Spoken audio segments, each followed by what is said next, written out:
Hola, bienvenidos una vez más a este círculo de lectura de la Biblia en orden cronológico de la Reina Valera. Y el día de ahora es un día que estamos muy contentos, estamos emocionados, felices, porque vamos a hablar, a comentar acerca de la historia de David. Ya estamos en el libro de Samuel, de Samuel, primer libro de Samuel. Porque creo que en el Nuevo Testamento son primeras porque son cartas, pero en el Nuevo Testamento es primero porque es libro, ¿verdad? Creo que es la manera correcta de decir, de pronunciar la Biblia. Y bueno, pues con la ayuda de Dios, por la gracia y misericordia del Señor, ya estamos a estas, ahora sí que llegando a cada día avanzando más, gracias a Dios. Y quiero hacer un pequeño como recuerdo para hilar con en la sesión pasada, hablamos de Saúl, el primer rey que Dios escoge por petición del pueblo, no porque estaba en el deseo del corazón de Jehová, el escoger y levantar un rey. Él quería que su pueblo fuera un pueblo de sacerdotes, un pueblo de reyes, o sea, él quería que él fuera el que rigiera a Israel, como lo había estado haciendo, ¿verdad? Él los sacó, él los cuidó, los sacó de Egipto, los cuidó durante el desierto, le peleaba por ellos de una manera impresionante, milagrosa. Él quería seguir así, ¿verdad? Pero el hombre a veces es tan imprudente. Bienvenida, Marlene, bienvenida. Eh, a ver, ahí está. Bienvenida. A veces el hombre pues rechazamos lo mejor, porque el deseo del corazón para nosotros dice que sus planes son de bienestar y no de calamidad. Él siempre va a querer lo mejor para nosotros, siempre va a querer darnos lo mejor, y eso era lo que él quería con su pueblo. Bienvenida, Betsy. Sin embargo, el pueblo pidió un rey, y ahí está Esaú, con una apariencia un hombre alto, un hombre guapo, pero con un corazón que pues no estaba conforme al corazón del Señor, lo cual ahora David, este es algo de lo que a mí personalmente me ha llamado mucho la atención, y quiero conocer más acerca de por qué el Señor le decía, más bien, porque en la Biblia se dice que él estaba conforme al corazón. Y creo que el mismo Señor lo dijo cuando pensó ya en David, dijo, me he preparado otra, a ver si lo busco, porque no me gusta decir las cosas si no están bien dichas. O sea, no me gusta inventarme nada, pero estaba conforme al corazón del Señor, y ahorita vamos a ver ese carácter, vamos a ver esa historia tan tremenda de David, un hombre que también fue ungido, y que cuando venía el Espíritu sobre él, como lo hemos estado viendo anteriormente, agarraba fuerzas, ¿cómo se le pueden decir? Sobrenaturales, ¿verdad? Unas fuerzas como las de Sansón, o sea, algo que humanamente no se puede.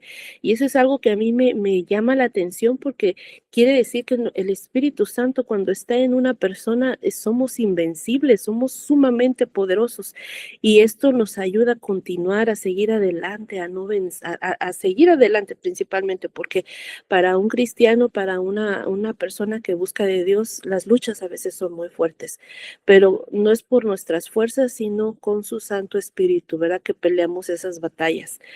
Entonces, bueno, ya acordándonos de que Saúl desobedece. Bueno, creo que aquí está. Vamos a empezar en la página 388.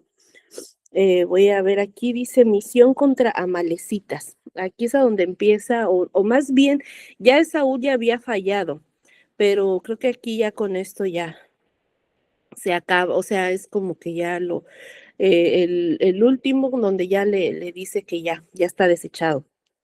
Y dice, castigaré lo que hizo Amalek a Israel. Eso le está diciendo el Señor, ¿verdad? A Saúl, a Saúl, perdón, a través de Samuel, me parece, sí, de Samuel. Dice, yo castigaré lo que hizo Amalec a Israel al oponerse en el camino cuando subió de Egipto. Ve pues y hiere a Amalec y destruye todo lo que tiene y no te apiades de él. Mata a hombres, mujeres, niños y aun los de pecho, vacas, ovejas, camellos y asnos. Aquí yo lo único que yo puedo ver y reconocer es que como dice la palabra de Dios, que de Él es la venganza. Esto que sucedió años atrás, que le hicieron al pueblo de no dejarlo pasar cuando estaba en su peregrinaje, ahora el Señor lo va a castigar. Pero hay más, yo creo que el Señor cuando elimina un pueblo es porque hay demasiada maldad, demasiado, ¿verdad? Iniquidad. Entonces, esa era la orden, acabar con todos, incluso camellos, asnos, ovejas, o sea, hasta los bebés, porque esos bebés ya hemos visto anteriormente que son pues futuros hombres, ¿ya? Futuros pueden ser reyes, futuros que si no se obedece, ellos ahora van a seguir amedrentando y siendo pues el enemigo de Israel. Entonces aquí dice Saúl y dijo Saúl a los ceneos, ese era otro pueblo que estaba por ahí cerquita de los amalecitas, de Amalec. Dice, idos apartados y salid de entre los de Amalec, para que no os destruya juntamente con ellos. O sea, les advierte, ¿no? Porque pues él va a ir a cortar cabezas. Entonces les advierte y apártense de ellos. A veces uno tiene que ver también con quién se junta, ¿verdad? Tenemos que tomar distancia con gente que no es buena. Esto para mí como que es algo que yo estoy aquí viendo. Y Saúl y el pueblo perdonaron a Agag y a lo mejor, fíjense, no estoy leyendo todo, ¿verdad? Estoy, mal lo que subrayé, lo estoy así subtrayendo, o sea, lo estoy haciendo resumen para no tardarme mucho, según yo. Entonces, dice, Saúl y el pueblo perdonaron a Agag. Agag era el rey de Amalek y y a lo mejor de las ovejas y del ganado mayor, o sea, se quedaron con buenas ovejas, gorditas. Entonces a mí me llama la atención cómo llega Samuel y ya Samuel, pues el Señor le decía todo, ¿verdad? Lo que era pues un tremendo profeta. Y dice, llega Samuel con Saúl y Saúl le dijo, bendito seas tú de Jehová. Yo he cumplido la palabra de Jehová. Ajá. Y, o sea, todavía le dice, sí lo hice. Samuel dijo, entonces dijo, pues qué balido de ovejas y bramido de vacas es este que yo oigo con mis oídos. O sea, tú me estás diciendo que obedeciste y entonces, ¿qué es lo que estoy escuchando? ¿Verdad? Bueno, entonces esto pues obviamente era porque no obedeció, le perdonó la vida a un rey que él sabía que Dios le dijo que lo matara y se quedó. Según ahorita vamos a ver más adelante, fue porque le echó la culpa al pueblo, ¿verdad? Obedeció al pueblo y no a Dios. No sé si alguien quiera comentar acerca de esta hoja, la 388, acerca de esto, si quieren hacer algún comentario. Sí, a mí me gustaría decir que ese fue la caída de Saúl. El escuchar, no, el no decir, si Dios dijo que mate a esto, eso es lo que yo voy a hacer, ¿verdad? Y porque yo pienso que una vez cuando nos quedamos con lo mejor de algo o de alguien, sin el consentimiento de ellos, ese es robo, ¿verdad? Y viene Samuel, ese es el problema de Saúl, quiero decir, y Samuel era el profeta, ¿verdad? Entonces, ese es el problema de Saúl, que siempre escuchaba y andaba queriendo agradar a los hombres. Si Dios le dijo, haces esto, eso era lo que tenía que hacer. Entonces ahí había desobediencia y cuando vino Samuel, el profeta, y le dijo, ¿y qué es eso que oigo? Oh, no, yo le hice caso a Dios. Ahí está la mentira, ¿verdad? Y es lo contrario con David, que David incluso cuando pudo matar a Saúl, no lo mató porque decía que nadie debería de levantar su mano en contra del ungido de Dios. Entonces él siempre lo obedecía. Y me encanta el saber que vamos a ir a estudiar la vida de David. Me fascina, pues. Y si, ¿verdad? Si guardaron las ovejas y todo eso, entonces ellos se iban a alimentar de eso. Y Dios no quiere que nos alimentemos Dios nos tiene suficiente para proveernos suficiente a nosotros. No tenemos que ir a robar, ni a quitarle, ni que... Y me recuerda de una ocasión en la que David le iban a regalar un terreno, ¿verdad? Para que edificara, creo que la casa de Dios. Y dijo, no, yo no puedo agarrarlo gratis, dijo. ¿Cómo voy a hacer la casa del Señor de algo que no es mío? Entonces él pagó el precio justo. So, indica que Dios sí tiene la capacidad de darnos lo que necesitamos y mucho más. Gracias. Sí, yo también quisiera comentar,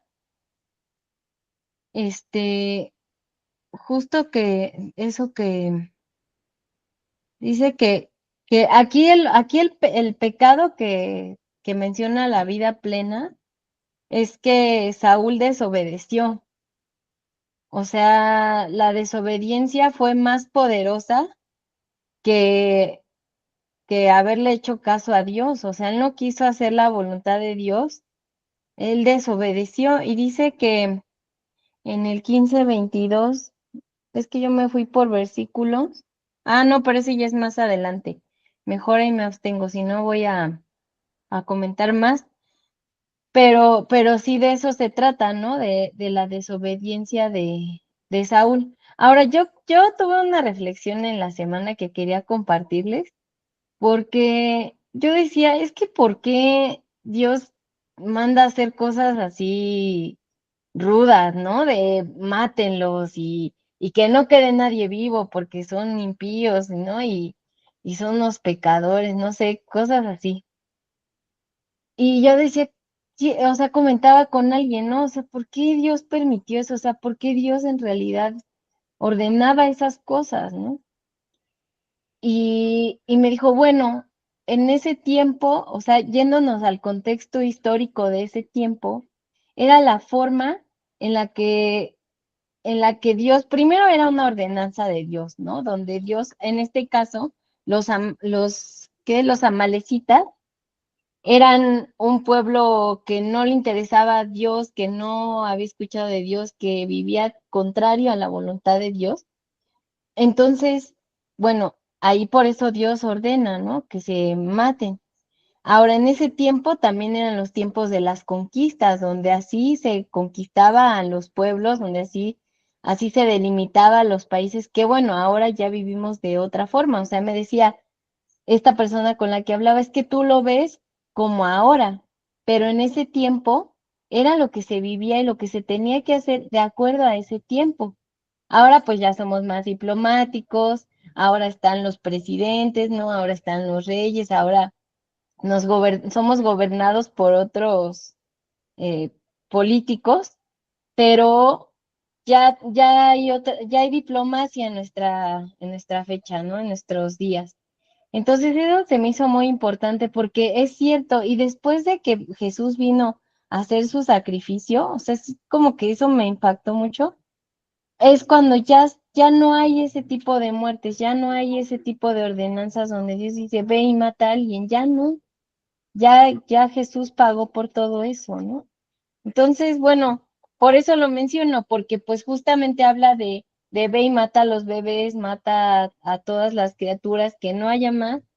Y sin embargo, Saúl no le importó, vio cosas bonitas y dijo, ah, pues esto me lo quedo, ¿no?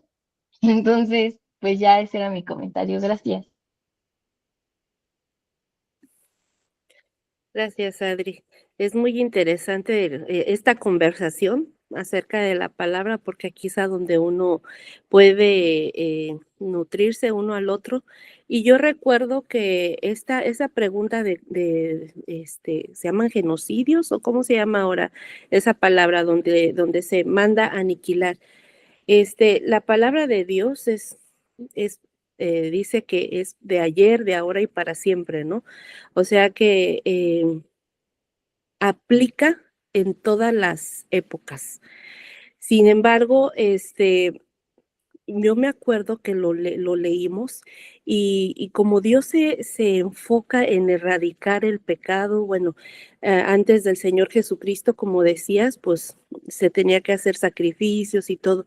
Entonces, si en el mismo pueblo, cuando alguien cometía un pecado grave para erradicar la iniquidad, lo tenían que apedrear, lo tenían que matar. Estos pueblos eran pueblos donde se cometían pecados muy graves, o sea, me acuerdo que apenas vimos a los benjaminitas, ¿verdad? Que lo que hicieron, el mismo pueblo de Dios, porque en ese entonces no había ley, ¿verdad? No, entonces el hombre a su propia vista hace lo que cree correcto. Entonces, pues por eso el Señor dio la ley acerca de no tener relaciones con animales. Yo pienso que por eso estos animales tenían que ser sacrificados, porque antes, en algunos casos los animales se conservaban y las mujeres también se las quedaban. Entonces creo que dependiendo de la gravedad o de la maldad del pueblo, Dios es soberano y es perfecto. Entonces yo creo que para mí, por lo que ya habíamos leído antes, creo que esa era la razón. Ahorita, pues, espiritualmente lo podemos entender, aquellos que amamos al Señor y creemos en Él, pero si no, pues vamos a descartarlo, ¿verdad? Una mente que no está en el Señor no va a entender esto. Entonces, Exactamente. sí, di, Marlene. Yo también he pensado mucho en eso y mis hijas me dijeron, esos eran genocidios y yo he estado mucho tiempo pensando al respecto y más adelante vamos a ver que lo que pasaba era que mataban a todos, especialmente la familia del rey, ¿verdad? Y los demás eran sujetos como esclavos, pero por alguna razón esta gente ya no era posible que pudieran sujetarse o que pudieran salvar a nadie, porque si dejaban a alguien iban a crecer, iban a empezar rebeliones y toda la cosa, ¿verdad? En eso es lo que yo he pensado y más adelante vamos a ver que David no fue y mató a toda la casa de Saúl, no lo hizo, pero luego vamos a ver que eso le trajo muchos problemas, ¿verdad? Entonces, sí, eso es lo que el Señor estaba previendo, pues, ¿verdad? Exacto, incluso cuando entraron a la tierra prometida, la ordenanza era saquen a todos, ¿verdad? Y por dejarlos, gracias, ay, perdón, este, y por no sacarlos, estuvieron conviviendo con ellos y así fue como empezaron muchas de las caídas. O sea, la orden del Señor es sin discusión. ¿Por qué? Porque Él es Dios y Él sabe por qué lo hace, ¿no? Él sabe que es lo mejor para nosotros. Permítame tantito, es que mi hijo está aquí afuera esperando, yo creo que movamos Sí, el pero carro. de todas maneras, ¿verdad? Hay que estar sometido a Dios para poder entender. De otra manera se juzga pues a Dios. En lo que estás hablando con tu hijo, voy a leer lo que puso Isela en el chat. En la cajita de mensajes dice, Primera de Timoteo del 1 al 9, conociendo esto, que la ley no fue dada para el justo, sino para los transgresores y desobedientes, para los impíos y pecadores, para los irreverentes y profanos, para los parricidas y matricidas, para los homicidas, para los fornicarios, para los sodomitas, para los secuestradores, para los mentirosos y perjuros, y para cuanto se opongan a la sana doctrina. So que, amén. Gracias. Así es. Entonces, pues sí, eso fue dada para el pueblo, ¿verdad? Entonces, bueno, ya regresando, llegas en la página 389, dice, y Samuel dijo, se complace Jehová tanto en los holocaustos y víctimas como en que se obedezca a las palabras de Jehová. Ciertamente el obedecer es mejor que los sacrificios. Esa es una frase creo que muy célebre, ¿verdad? Que la obediencia pesa más que un sacrificio, ¿verdad? Podemos agarrar y sacrificarnos queriendo comprar el favor de Dios, queriendo lograr algo, pero la obediencia va más allá. Por cuanto tú desechaste la palabra de Jehová, Él también te ha desechado para que no seas rey. Entonces, aquí es a donde, como decías, Marlene, ya el Señor desecha por completo a Esaú y dice, yo he pecado, pues he quebrantado el mandamiento de Jehová y tus palabras, porque aquí pareciera que Esaú se arrepiente. Perdona pues ahora mi pecado y vuelve conmigo para que adore a Jehová. Y Samuel respondió a Saúl, no volveré contigo porque desechaste la palabra de Jehová. Y Jehová te ha desechado para que no seas rey sobre Israel. Entonces, qué palabras tan duras. Dice, él es él es, él, el que es la gloria de Israel, no mentirá ni se arrepentirá, porque no es hombre para que se arrepienta. Estas palabras se parecen mucho a un profeta que se acuerdan que decía, él no es hijo de hombre para que mienta, ni hijo de hombre para que se arrepienta, algo así. Y a veces esa cosa yo la había desechado, porque decía, es de Balán, un profeta caído, pero Samuel también nos está diciendo que él no miente. Y voy a leer aquí en el 15:22, de la Biblia, algo me llamó aquí la atención. El obedecer es mejor que un sacrificio, dice. Sin obediencia, los actos religiosos son vacíos e hipócritas. Tanto, está bien fuerte. Y la grosura de los carneros, dice, la grosura era la parte escogida que debía ser ofrecida en holocausto al Señor. Y luego aquí más adelante, siguiendo con esta página, después dijo Samuel, traedme a Agag. Aquí Samuel sí obedece al Señor. Manda a traer al rey y dice, y Agag vio él pensó que los mandaba a traer para que siguiera la fiesta. ¿Y cuál? Porque dice alegremente, y dijo Agag, ciertamente ya pasó la amargura de la muerte, y será sin, y será,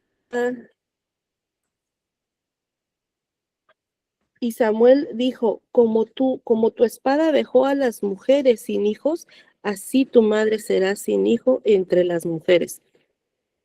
Entonces Samuel cortó en pedazos a Agag delante de Jehová en Gilgal.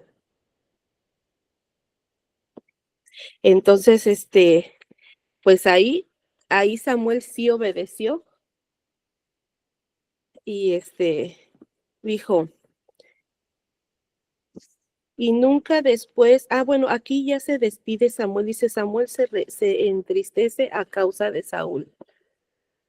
Dice, y nunca después vio Samuel a Saúl en toda su vida, y Samuel lloraba a Saúl. O sea, Samuel tenía empatía, ¿verdad? A pesar de que Dios lo había desechado, dice que, y sí, más adelante escuchamos que cuando el Señor manda a que unja a David, le dice, ¿hasta cuándo vas a llorarle a Saúl? Ya que yo lo he desechado. Entonces, el Señor ya lo había desechado y Samuel le lloraba. Qué corazón, ¿verdad? Yo vuelvo y repito, hay gente que conozco que se alegra cuando alguien cae, ¿no? Pero no, ese no es un corazón que agrada al Señor. Y aquí en el capítulo 15:35, aquí de la Biblia de las Américas, dice, Samuel no vio más a Saúl. Este verso marca el fin de la relación en la cual Samuel proveía dirección profética a Saúl. Eso es lo más, ahora sí que lo que significaba estas palabras, de que ya no es de que pues ya, como dicen por ahí, de aquí se rompió una taza y cada quien para su casa. No, es que ahí dejó Saúl de tener esa dirección de parte de Dios. Y ya aquí vamos ahora sí a entrar, dice, el ascenso de David al poder. Saúl es consciente, no voy a leer todo, nomás lo que sentí yo que era, bueno, para mí, ¿verdad? Muy, muy importante. La palabra de Dios o sea, no es todo lo que yo pienso, ¿verdad? Para alguien más puede ser otra pequeña frase, por eso son bienvenidos los comentarios. Saúl es consciente de la creciente popularidad de David. Esto es lo que vamos a ver a continuación. Como héroe del pueblo, esto genera resentimiento y celos de Saúl. David es visto repetidamente como un siervo agradable que perdona a su rey en lugar de vengarse por las amenazas inmerecidas. David responde con misericordia y evita encontrarse con él, incluso cuando David al parecer se pone al lado de los archienemigos de Israel, o sea, los filisteos. Lo hace solo como medio práctico de evitar un conflicto violento con Saúl. O sea que él a toda costa evitó pelear con Saúl, siendo que Saúl lo quería matar injustamente. David se revela como un hombre de Dios profundamente sensible y expresivo. En momentos, voy a pasar a la otra página porque sigue el recuadro. En momentos de tribulación, David supera sus temores internos y sentimientos de competencia mediante unos cantos poéticos conocidos como salmos. Cuando leí este parrafito, vino a mi mente qué terapia tan hermosa es escuchar las alabanzas, ¿no? O sea, David aquí era donde encontraba refugio. A David ahí ser un hombre que lo perseguían, que lo querían matar, que imagínense si no estaba atribulado, triste, deprimido, se sintió solo, se sintió abandonado, ¿verdad? Y él no había hecho nada mal. Entonces, cantándole al Señor era su refugio. Uno de los episodios más interesantes registrados durante este periodo es un encuentro en el que Saúl le pide a una bruja que consulte con el espíritu de Samuel. Por supuesto, Dios ha condenado severamente a las brujas como engañosas y simuladoras, y la bruja misma no cuenta con que aparezca el verdadero espíritu de Samuel. Cuando Dios interviene para llamar a Samuel de entre los muertos, nadie se sorprende ni se asusta más que la bruja. O sea que ella fue la primerita que dijo, ¡ay, aquí está! Cuando ella supuestamente lo llama y va a hablar con él, pero ella ahora sí que no se esperaba que realmente iba a venir. Bueno, si quiere comentar acerca de esta página, acerca de esta... Es que ella lo hacía de mentiritas y le salió de verdad. Está linda esa pasada. Sí. Adri, ¿quieres comentar algo de esta página? ¿No?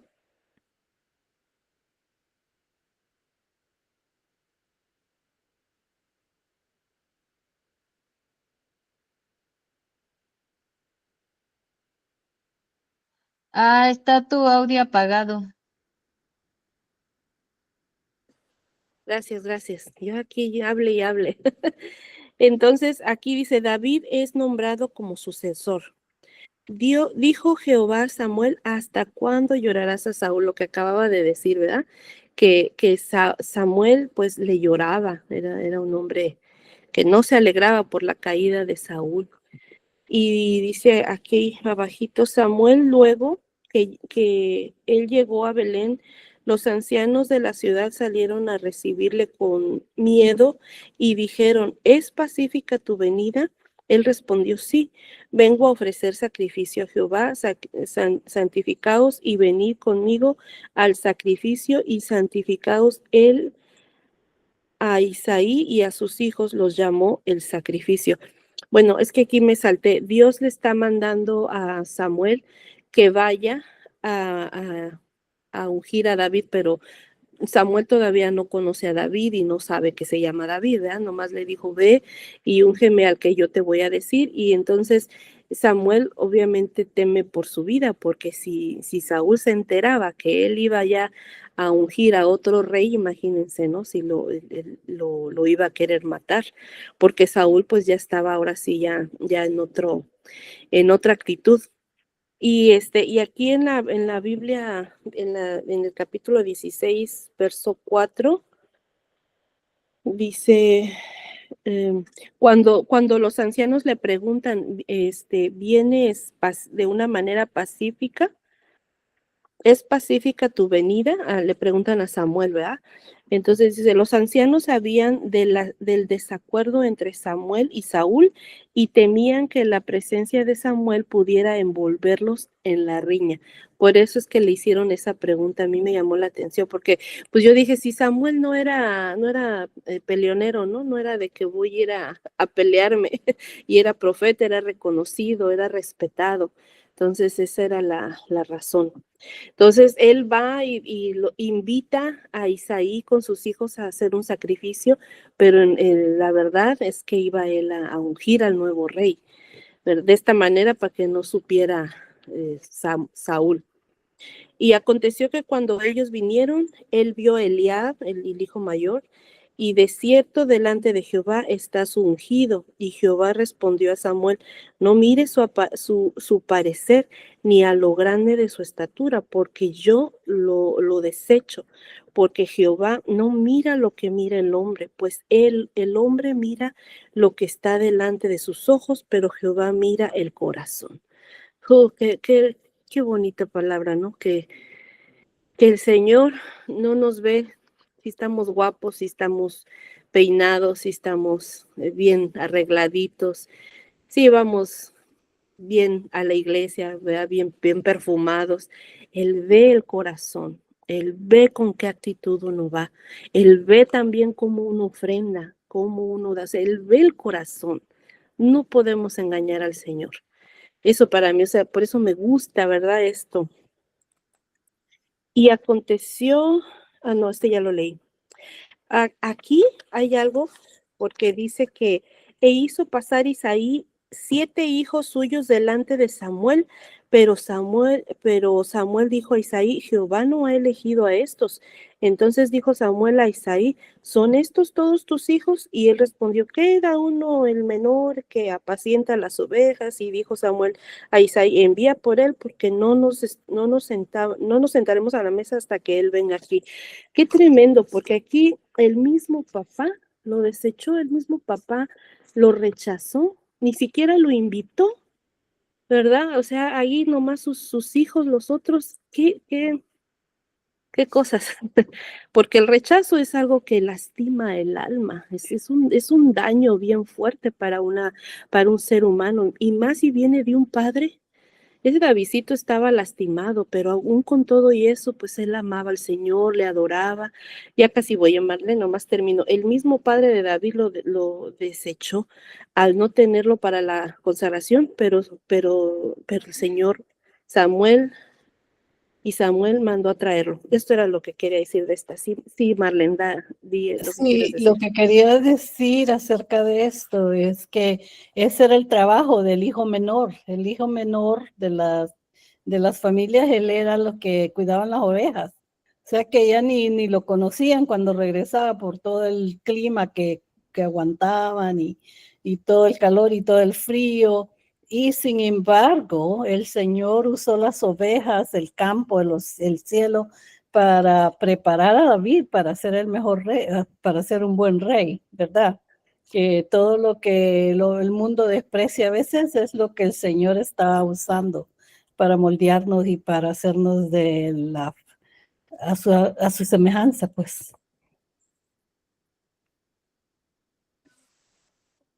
Gracias, Marlene. No sé si alguien más quiera comentar algo. Adri, no sé si vas a comentar algo de esta página. Ahorita en lo que sé, ok. No, todavía no, yo creo que ya en la que sigue ya participo un poquito más. Ok. En la 391 dice, David es el siervo de Saúl. El espíritu de Jehová se apartó de Saúl y atormentaba un espíritu malo de parte de Jehová. Y los criados de Saúl le dijeron, di pues nuestro Señor a tus siervos que están delante de ti, que busquen a alguno que sepa tocar el arpa para que cuando esté sobre ti el espíritu malo de parte de Dios, él toque con su mano y tengas alivio. El capítulo 16, versículo 14. Espíritu del Señor se apartó. Dice, aunque el reino permaneció bajo el mando de Saúl hasta su muerte, Dios le quitó su protección y el poder de gobernar hábilmente, lo que resultó en la desintegración del reino. Un espíritu malo de parte del Señor lo atormentaba. Aquí, espíritu malo indica una disposición destructiva que se apoderó de Saúl como castigo del Señor. El espíritu malo es de parte del Señor en el sentido de que Él tiene un plan divino y todo está bajo su control. O sea que a veces hay cosas que nos pueden suceder malas y todo está bajo el control del Señor, ¿verdad? No quiere decir que Él nos ha abandonado, que no. A veces Él permite las cosas que no parecen tan buenas para que no, trabaje en nosotros. Aquí ya vino un pequeño. Ay, no. ¿Alguien quiere comentar acerca de esta página? No. Bueno, dice, salió entonces el campamento de los filisteos. Aquí ya entramos a la batalla, ¿verdad? Cuando, ya yo, váyase para allá. Cuando,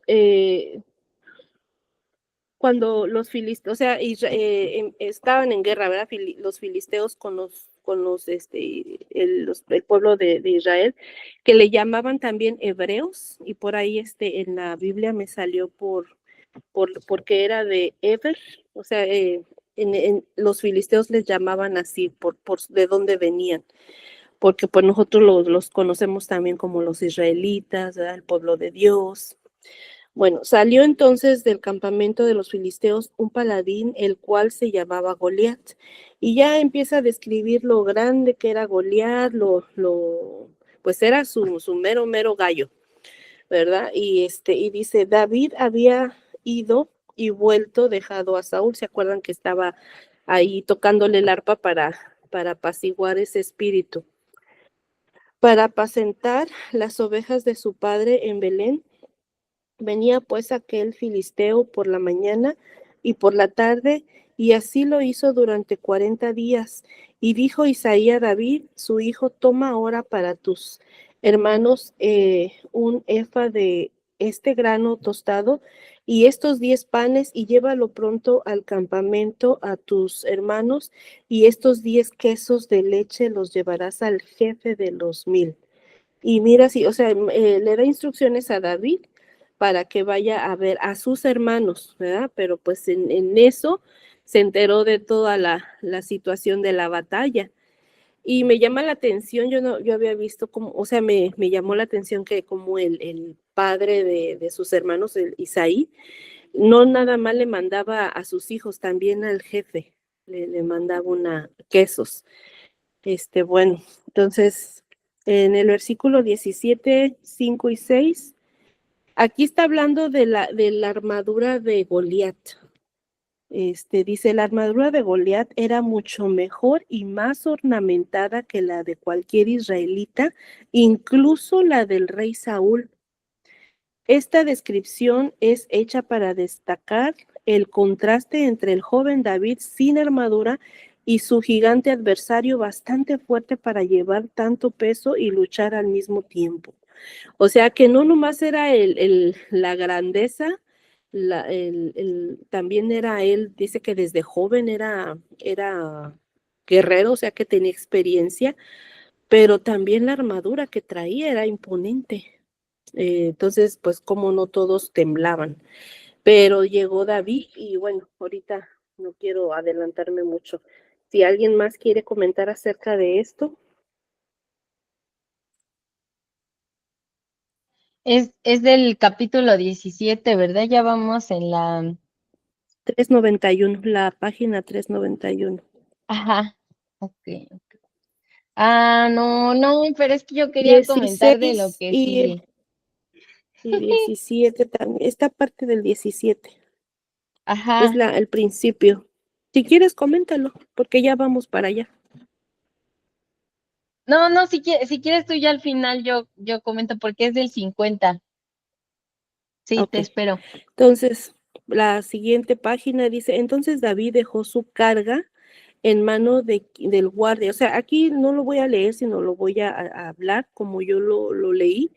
David se baja, deja sus cositas ahí a cargo de con quien él iba y va a buscar a sus hermanos. Y mientras él está ahí buscando a los hermanos, escucha lo que dice este filisteo, este Goliat, y, y habló las mismas palabras y las oyó David. Y todos los varones de Israel que veían a aquel hombre huían de su presencia y tenían gran temor.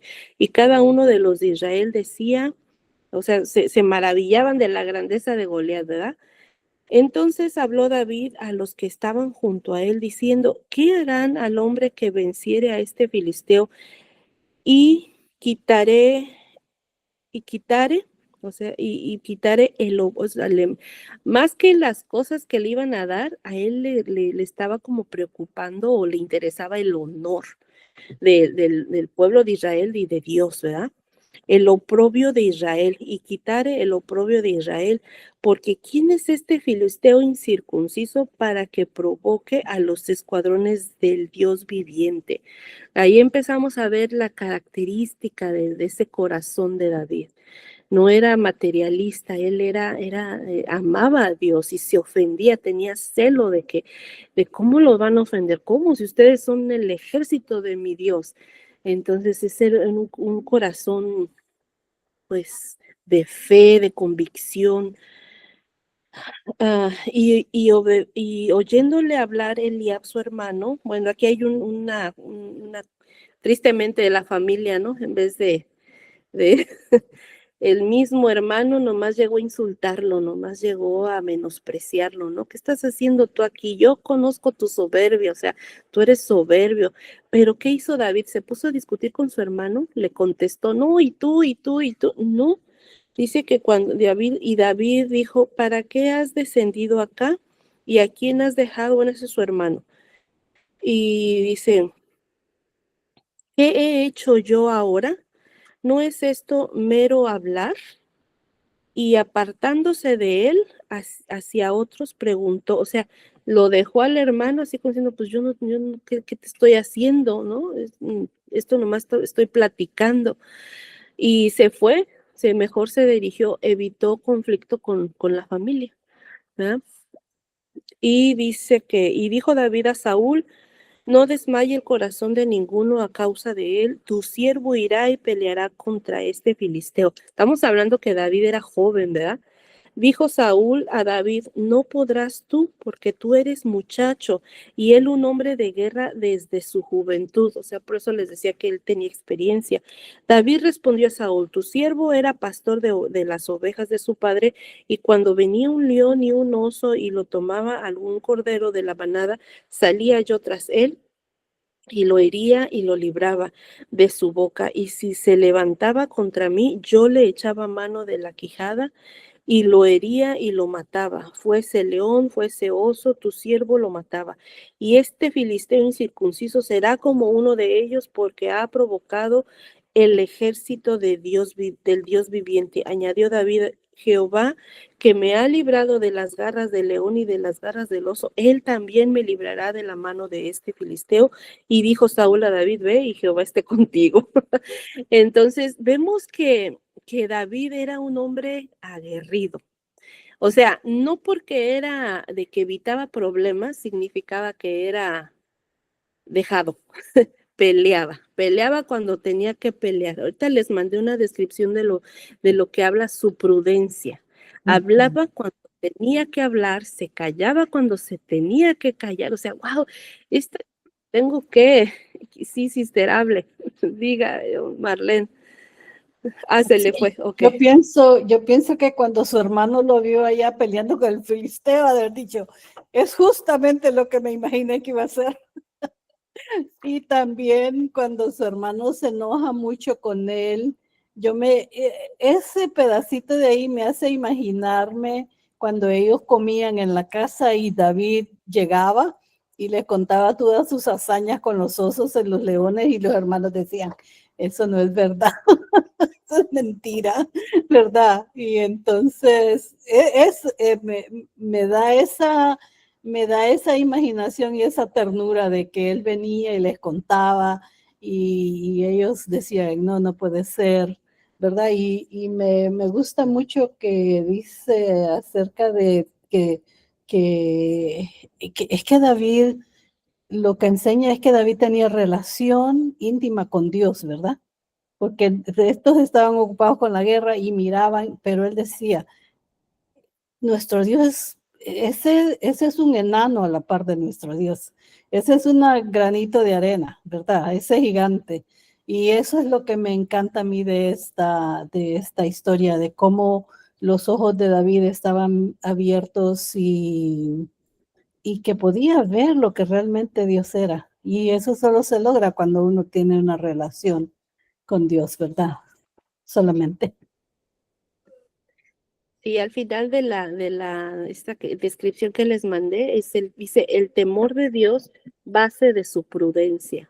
Era un joven que temía al Señor y eso lo hacía ser prudente y eso le hacía también, o sea, es maravilloso, maravilloso entender, ver, ¿verdad? El carácter. Como le decía, era violento cuando se tenía que ser violento. A la hora de la guerra no se echaba para atrás, echaba trancazos en el nombre del Señor. Entonces es un guerrero, un adorador, un valiente y también se deprimía, también lloraba, o sea, precioso, precioso escudriñar ese carácter del rey David. Y aquí abajito, bueno, ya para terminar esta hoja, y ya si quiere Adri comentar, él trata, ¿verdad? Le ponen la armadura de Saúl para ir a pelear con Goliat y no, dijo, no, no puedo, no, pero él dijo, no puedo, dice, porque nunca lo practiqué. Así dice, yo no puedo andar con esto porque nunca lo practiqué. O sea, él no como decir, no puedo porque soy un inútil o no soy capaz de eso, sino como que él sabía, ¿no? Si lo practico, lo podría conseguir. Entonces, él se sabía ágil, él se sabía como lo que él ya había vivido antes, él sabía el poder que él tenía, pero no necesitaba nada de eso. Él estaba en el nombre, porque así fue como peleó con él. Yo vengo en el nombre de Jehová de los ejércitos. O sea, esa era su armadura. Y bueno, no me quiero adelantar mucho, que ya ahorita describo la pelea. Adri, ¿quieres comentar algo? Aquí en la vida plena me llamó mucho la atención que habla de 5 factores específicos que ayudaron a David. Dice que David tenía un corazón para Dios, que hacía que él buscara al Señor y a su rostro constantemente. David tenía un fervoroso y profundo interés por el honor y la reputación del Dios de Israel. Él reconoció que Goliat, bueno, ahí ya no lo voy a decir, dice la confianza de David en el poder del Señor se había fortalecido por su recuerdo de ocasiones anteriores en que había orado y experimentado la liberación de Dios. David no confió en sí mismo, sino en Dios para lograr la victoria sobre Goliat y los filisteos. Bueno, y el Espíritu del Señor vino poderosamente sobre él. Aquí me llama eso la atención, que el Espíritu otra vez se nombra como el Espíritu de Dios se pone encima se posa sobre él, dice, ¿no? Entonces, ella hace una reflexión donde dice que cada vez que los hijos de Dios se enfrentan a problemas y situaciones aparentemente insuperables, pueden vencer a esos gigantes y ejercitan la fe como David y dependen del poder del Espíritu Santo. Entonces sí, ahora contamos con el poder del Espíritu Santo para vencer a esos gigantes. Y si, bueno, David físicamente podía y se sentía fuerte para cualquier batalla, creo que para nosotros las batallas deberían de representar eso, algo pequeño nada más. Ya, es todo. Gracias, Adri. Si nadie más quiere comentar, ahorita vamos a entrar a cómo sucede la batalla. Dice, y aconteció que cuando el filisteo se levantó, bueno, antes de realmente pelear, lo que pasó ahí fue que nomás fue una guerra de palabras, ¿no? Tú eres esto y te voy a hacer esto y no, yo te voy a hacer esto. Esto habla mucho de cómo son las guerras espirituales aquí en la mente. Entonces, después dice, y aconteció, ya cuando finalmente ahora sí ya pelearon físicamente, que cuando el filisteo se levantó y echó a andar para ir al encuentro de David, David se dio prisa y corrió a la línea de batalla contra el filisteo. Y metiendo David su mano en la bolsa, tomó de ahí una piedra y la tiró con la honda e hirió al filisteo en la frente, y la piedra quedó clavada en la frente y cayó sobre su rostro en tierra. Así venció David al filisteo con honda y piedra, e hirió al filisteo y lo mató sin tener David espada en su mano.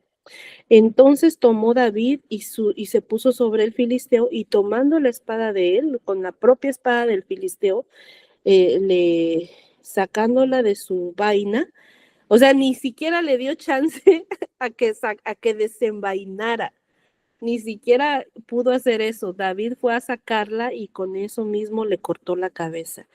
Y ya después da detalles de que David se quedó con la armadura de Goliat y le llevó la cabeza a Esaú.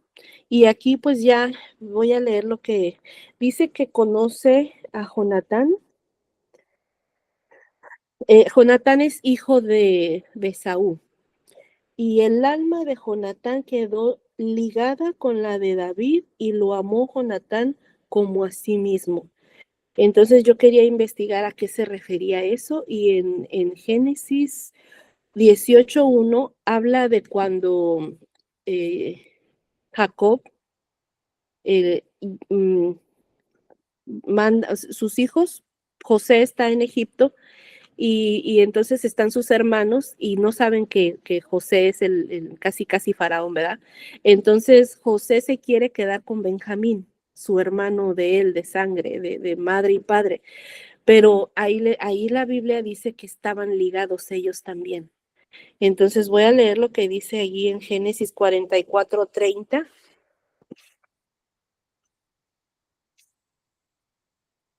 Dice, ahora pues, cuando yo vuelva a mi padre, tu siervo, el muchacho no esté con nosotros, como su vida está ligada a la vida del muchacho. Sucederá que cuando él vea que el muchacho no está con nosotros, morirá. O sea que era un amor tan grande que le tenía Jacob a su hijo, que pues que desfallecía.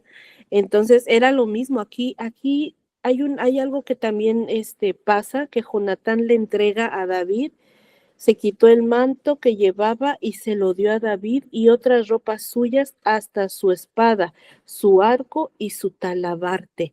Y aquí en la Biblia de las Américas, el 18:4, a lo que significa que Jonatán le haya entregado su vestimenta y su espada a David. Fíjense qué tremendo. Dice Jonatán. Bueno, arriba dice, el alma de Jonatán quedó ligada al alma de David. El hebreo usa una expresión semejante a la usada en la descripción de la relación entre Jacob y Benjamín, es lo que les acabo de leer. Es una figura retórica indicando que el efecto entre los dos era de una devoción inseparable.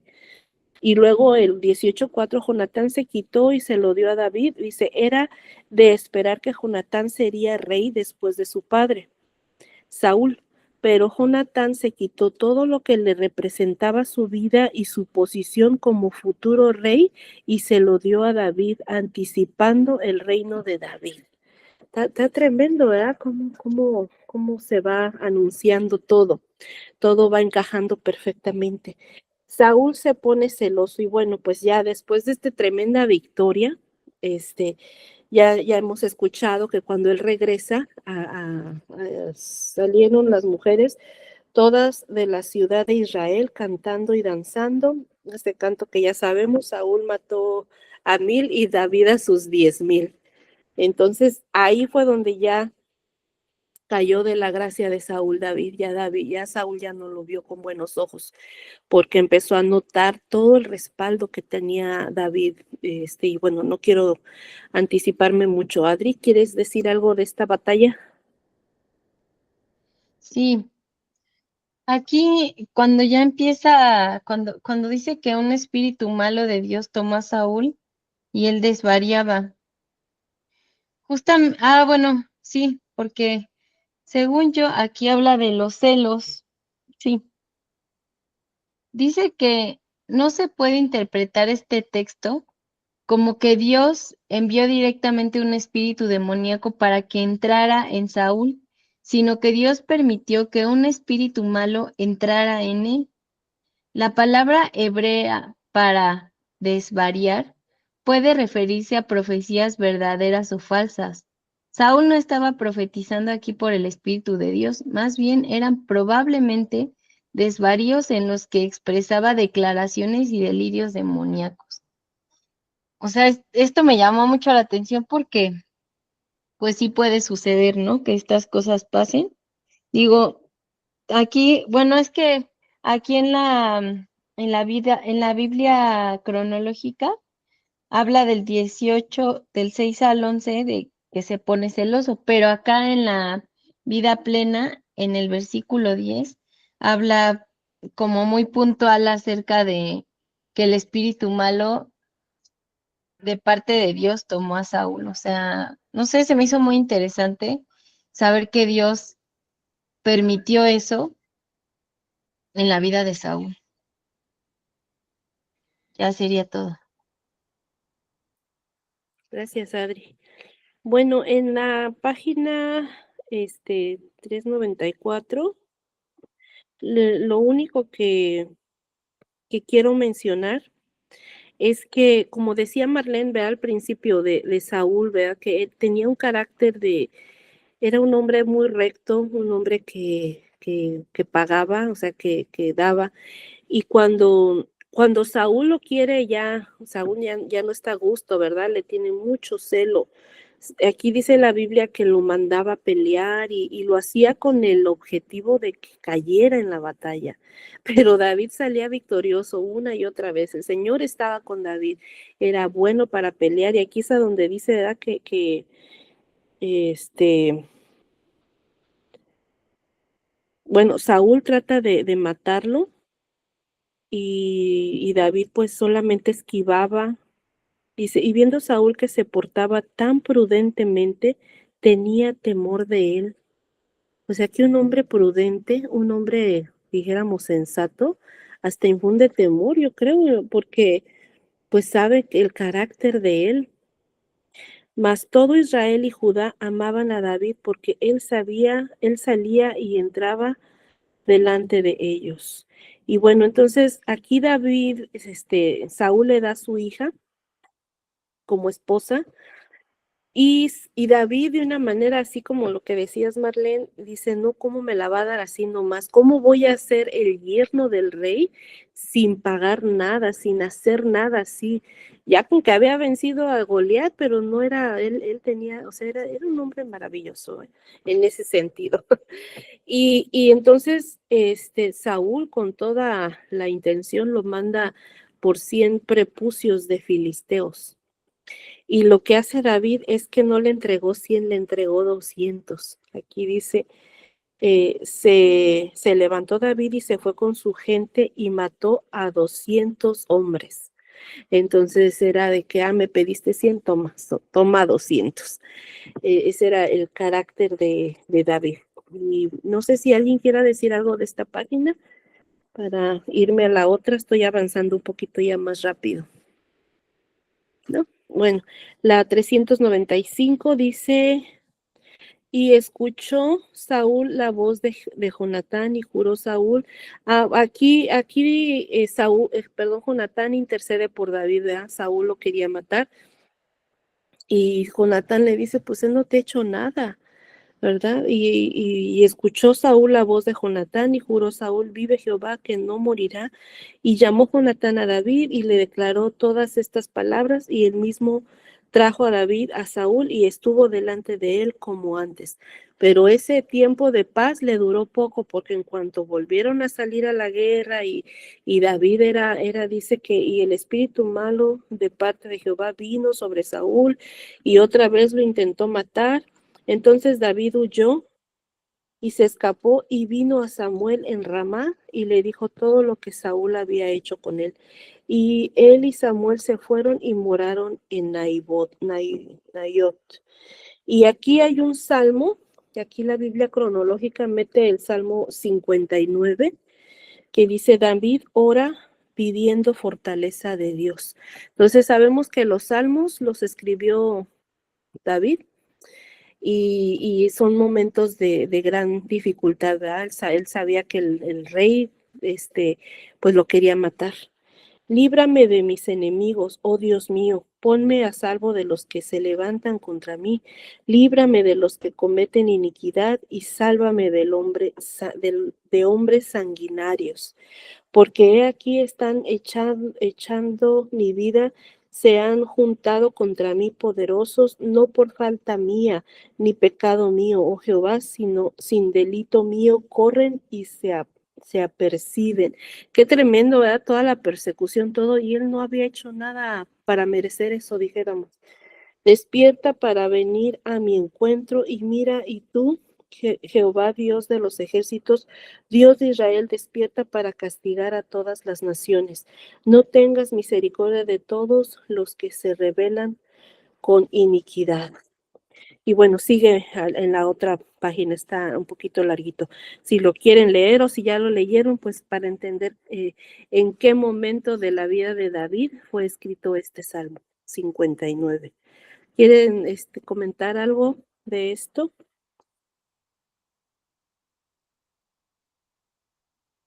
¿No, Adri?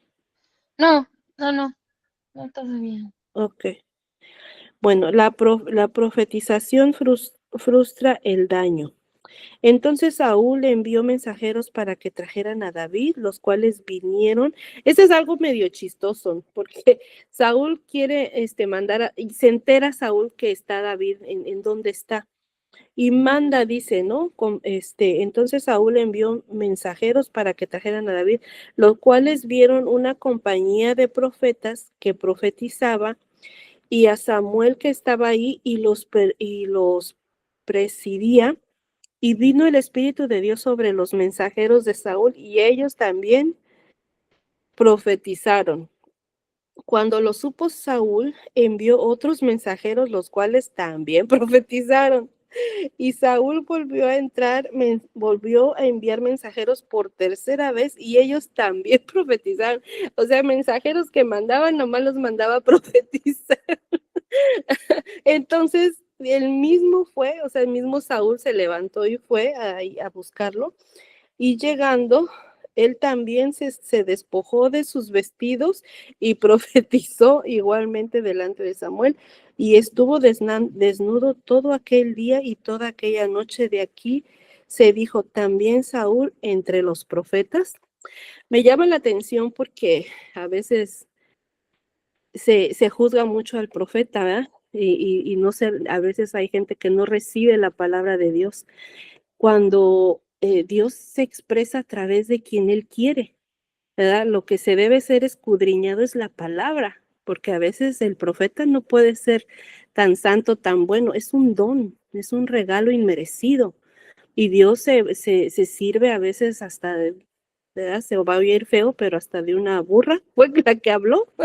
Entonces, para que tengamos en cuenta eso, ¿no? Cuando recibamos una palabra, ser humildes y recibirla, bueno, discernirla, ¿verdad? Pero saber que Dios se puede servir de quien Él quiera. Y pues hasta aquí yo todo lo demás, esta última hoja no recuerdo, un plan para advertir a David. Pues creo que esto sigue siendo la huida de David. Ya para la otra semana lo menciono con más profundidad, la última hoja. No sé si alguien quiere comentar acerca de esto. Sí, yo. Aquí en lo último, justo cuando decías de la compañía de los profetas y los cuales también profetizaron, aquí algo importante, bueno, es que Samuel había fundado una escuela de profetas. Se menciona una asociación de profetas en la época de Elías y de Eliseo. Se organizaban tales escuelas a fin de alentar a los que estaban proféticamente dotados, para que fomentaran la justicia y dedicaran su vida mediante el adiestramiento espiritual. Eso por una parte. Pero dice, los cuales también profetizaron, dice respecto a los versículos del 18 al 24 del capítulo 19, que revelan que el Espíritu de Dios pudiera venir sobre las personas para juicio o para bendición. Samuel había enviado mensajeros para arrestar a David. Perdón, Saúl. Saúl había enviado a mensajeros para arrestar a David. Para obstaculizar la misión de ellos, el Espíritu de Dios los venció con su presencia e influencia. Más tarde, Saúl mismo fue vencido por el Espíritu y humillado al permanecer en un éxtasis todo el día y toda la noche. Este pasaje pone en claro que la venida del Espíritu Santo sobre una persona para profecía o para cualquier otra manifestación carismática no significa que la persona esté en una buena relación de Dios. O sea, es justo lo que decías de que Dios, o sea, puede utilizar hasta una burra, ¿no? O sea, a cualquier persona. Dice, Saúl estaba en rebeldía contra Dios, pero dominado por el Espíritu de Dios. Entonces, esto se me hizo muy importante porque, bueno, sin duda que a medida que vamos avanzando en el estudio de la Biblia, nos damos cuenta que ya empieza a hablar más de las cosas del Espíritu y que es muy, muy diverso hablar del Espíritu, de los dones del Espíritu, del fruto del Espíritu, de pues sí, las profecías, los profetas de ese tiempo. Eh, pues sí, es demasiado vasto, pero ya empieza a asomar, ¿no? Ya se empieza a ver más, ya se empieza a hablar más acerca de estos temas tan importantes. Eso fue lo que me llamó mucho la atención. Muchas gracias. Gracias, Adri. Sí, es bonito ver, ¿verdad? Cómo primero eran los patriarcas, después surgieron los jueces y ahorita empiezan a surgir los profetas, ¿verdad? Entonces, bueno, pues vamos a terminar con una oración. Espero que haya sido de bendición y bueno, pues que Dios siga bendiciendo este grupo. Padre, te doy gracias porque eres tú, Señor, al que buscamos, al que queremos conocer, Señor. Te doy gracias porque nos permites estar aquí, por haber escuchado, por haber aprendido cada día más. Te pido, Señor, que bendigas cada familia, Señor, cada persona que estamos aquí perseverando, Señor, a pesar de nuestras vidas cotidianas, de todos nuestros quehaceres, de todo lo que tenemos que hacer, se dan un tiempo para buscarte, para tener este momento contigo, Señor. Remunérales este tiempo, Señor. Remunérales también provee, Señor, sus necesidades, Señor, porque tu palabra es viva, es eficaz y sabemos que el conocerla nos va a bendecir en todas maneras, Padre. Bendice a mis hermanas, suple cada necesidad y te pido, Señor, que ese espíritu, esa hambre, Señor, de seguir conociéndote, de seguir leyendo, esté en nosotros cada día con más fuerza para que tengamos hambre, Señor, de conocer más de tu palabra, Señor. No solo, como decía, Señor, al principio, solo por conocimiento, sino sabiendo que es una guía para nuestra vida y que podamos ponerla por obra, Señor. Gracias te doy una vez más, precioso Espíritu Santo. Quédate en cada casa, cada persona aquí reunida, que sienta, Señor, ese abrazo, esa presencia, ese gozo de haber estado escuchando tu palabra. En el nombre precioso de Jesús. Amén. Bueno, pues que Dios los bendiga y nos vemos en una Amén. semana. Muchas gracias. Gracias y buenas Bye. noches. Bye. Buenas noches. Gracias.